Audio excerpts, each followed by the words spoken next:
உலக பொருளாதாரம் தற்பொழுது வரலாறு காணாத கடன் சுமையில் தத்தளித்துக் கொண்டிருக்கிறது. இது ஒரு மிகப்பெரிய பொருளாதார சரிவை எடுத்துக் காட்டுகிறது.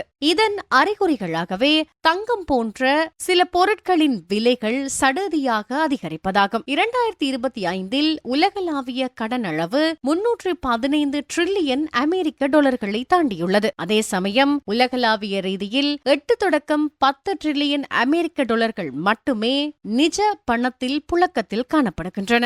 டாலர் மீது நம்பிக்கையற்ற தன்மையும் முதலீட்டாளர்கள் காகித பணத்தின் மீது இருக்கக்கூடிய நம்பிக்கையை விடுத்து ஏனைய பாதுகாப்பான புகலிடங்களை நாடிக்கொண்டிருப்பதற்கான விளைவே இந்த தங்கத்தின் விலை உயர்வாகும். அமெரிக்காவின் தேசிய கடன் 2000ஆம் ஆண்டில் 5 டிரில்லியன் அமெரிக்க டாலர்களாக மட்டுமே காணப்பட்டது. 2020ற்கு முன்னர் 23 டிரில்லியன் அமெரிக்க டாலர்களாகவும் 2025 இதுவரையான காலப்பகுதியில் 35 டிரில்லியன் அமெரிக்க டாலர்களாகவும் காணப்படுகின்றது. இதனால் அமெரிக்கா தனது பற்றாக்குறையை சமாளிக்க கடன் பத்திரங்கள் என்று சொல்லப்படும் ட்ரெஷரி பாண்ட்ஸை விற்பதற்கான ஏற்பாடுகளை செய்து வருகிறது. கூடவே அமெரிக்காவின் அரசாங்கத்திற்கும் செனட் சபைக்கும் இடையில் இருக்கக்கூடிய நிதி பிரச்சனையின் காரணமாக அமெரிக்காவின் தற்போதைய அரசாங்கம் இயக்க நிலையில் தளர்வை காட்டுகின்றது. இதனால் அமெரிக்க டாலரை முன்னிலைப்படுத்தி உலகம் நகர்வதற்கான சந்தர்ப்பத்தை தளர்த்துவதற்காக சீனா,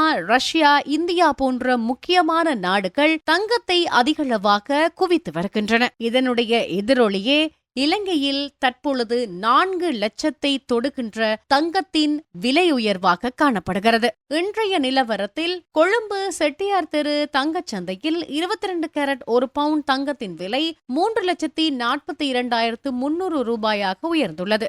நேற்றைய தினத்தோடு ஒப்பிடுகின்ற பொழுது 5,000 ரூபாய் அளவில் இந்த அதிகரிப்பு காணப்படுகிறது. அதே நேரம் 24 கேரட் 1 பவுண்ட் தங்கத்தின் விலை இன்று 3,70,000 ரூபாவை தொட்டிருக்கிறது. இந்த வார இறுதிக்குள் 4 லட்சம் ரூபாவை தாண்டக்கூடிய வாய்ப்பு இருப்பதாக வியாபாரிகள் கணித்திருக்கின்றனர். இவ்வாறான சடுதியான அதிகரிப்புகள் ஒரு சுமூகமான உலக பொருளாதாரத்தை ஏற்படுத்தாது என்பது பொருளியல் வல்லுநர்களின் எதிர்பார்ப்பு. வேலை இழப்பு, சமூக பிரச்சினை, அரசாங்க மாற்றம், வெளிநாட்டு போர் என்பனவற்றிற்கு இவை வித்திடவும் தயங்காது.